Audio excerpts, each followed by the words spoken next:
сега да се потопим за малко в света на музиката.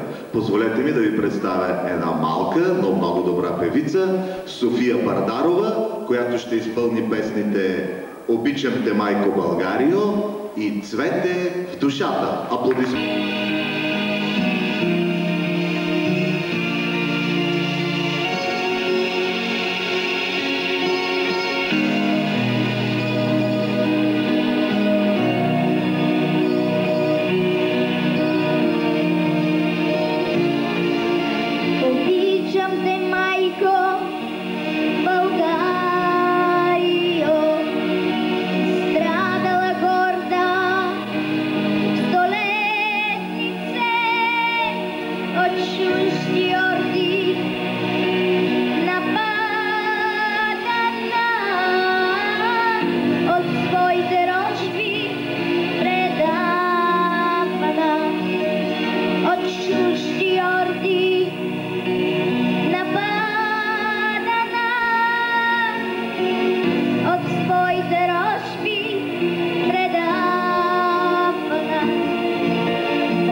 Се прекланя